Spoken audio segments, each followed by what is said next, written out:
मांगे हैं कि आरटीआई कानून को इंसाफ मिलना चाहिए। आरटीआई कानून जिंदाबाद, भ्रष्टाचार मुर्दाबाद, हमारी ये मांग है।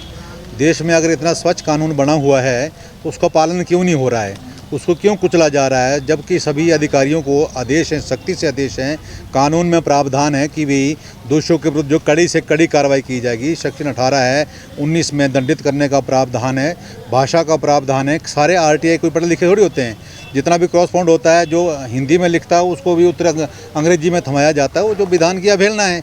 हमने जिला चंबा में ये अभियान छेड़ा हुआ है काफ़ी सालों से, 16 सालों से। हम तो आरटीआई कार्यकर्ता, ये भी सारे हमारे साथी जुड़े हुए हैं, लोग अच्छे लोग हैं जो देश के हित में काम कर रहे हैं। हमें इनसे बड़ी उम्मीद है कि ये भ्रष्टाचार को कुचलने में काफ़ी हद तक हमारा सहयोग भी करेंगे और आगे बढ़ेंगे और मरने से नहीं डरेंगे। इस कानून को बचाने की ही हमारी ये एक रक्षा इस कानून को बचाने का हमारा कर्तव्य है, परम कर्तव्य है। कहते हैं कि देश प्रेम से बढ़कर ऊंचा कोई धर्म नहीं होता।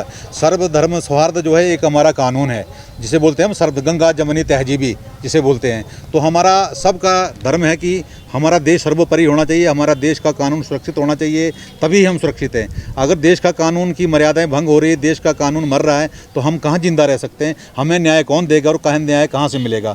जो न्याय के संचालक हैं, जो न्याय के चलाने वाले लोग हैं, वही हमें अंधकार में रख रहे हैं। आज 5वां दिन है यहाँ पर हमें बैठे हुए, आज तक जिला प्रशासन ने हमारी सूद तक नहीं ली।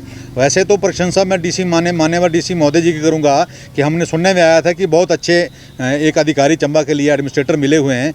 तो आज 5वां दिन है इन लोगों का, जो क्रांतिकारी लोग हैं, जो आरटीआई के माध्यम से भ्रष्टाचार को उजागर कर रहे हैं, उनकी आवाज़ दबाने के लिए वो आज तक बाहर नहीं आ रहे हैं। उनको पता करना चाहिए, डिस्ट्रिक्ट एडमिनिस्ट्रेटर हैं वो, उनको सूद लेनी चाहिए कि क्या प्रॉब्लम है, क्या तकलीफ है। मेमोरेंडम में दिए हैं, जबकि सबको सौंपा हुआ कि ये कार्रवाई लंबित है, एसपी कार्यालय में ये लंबित पड़ा है, पुलिस कार्रवाई नहीं कर रही है, पुलिस कार्रवाई कर दोषियों को बचाव कर रही है। तो माननीय उपायुक्त महोदय जी को इसके बारे में संज्ञान लेना चाहिए, बाहर आना चाहिए, इन सब की मांगों को सुनना चाहिए। पहले भी हमने 2021 में 1 अगस्त से लेकर 16 अगस्त तक यहाँ पे धरना प्रदर्शन किया था, उसमें आमरण अनशन भी हुआ था। लेकिन प्रशासन ने एक आश्वासन के साथ हमें 16 दिन बाद उठवा दिया था कि हम 6 महीने के अंदर कार्रवाई करेंगे। बड़ा अफसोस के साथ कहना पड़ रहा है कि उन 6 महीने में तो कार्रवाई हुई नहीं।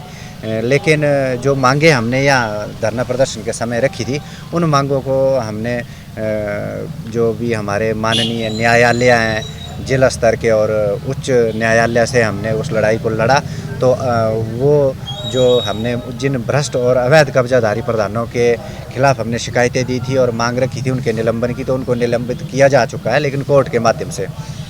अच्छा, दूसरी बात ये है कि जैसे हमारे पूर्व साथियों ने बताया कि हमने ये शिकायत दी, ऐसे किया, ऐसे, तो विभागों को तो चाहिए, यानी विभागों को इन लोगों को हम लोगों के साथ एक मित्रता भरा व्यवहार करना चाहिए। और क्योंकि हम इनको सूचना दे रहे हैं, लेकिन देखने में ये आ रहा है, जो प्रैक्टिस हो रही है वो ये है कि इनकी मित्रता तो उनके साथ है जिनकी शिकायतें दी जा रही है। उनको जब ये अपने थाने में बुलाते हैं तो साहब जी करके बढ़िया कुर्सी पे बिठाते हैं, और जो हम शिकायत करते हैं हमें थाने में बुला के मारा जाता है, झूठे मुकदमे डाले जाते हैं, और मतलब षड्यंत्र करके और हमलेबाजी करके हर तरफ से हमें रोकने की और तोड़ने की कोशिश की जा रही है, जो बिल्कुल सरासर गलत है। और ये संकेत करती है कि प्रशासन या पुलिस जो है किस तरफ है।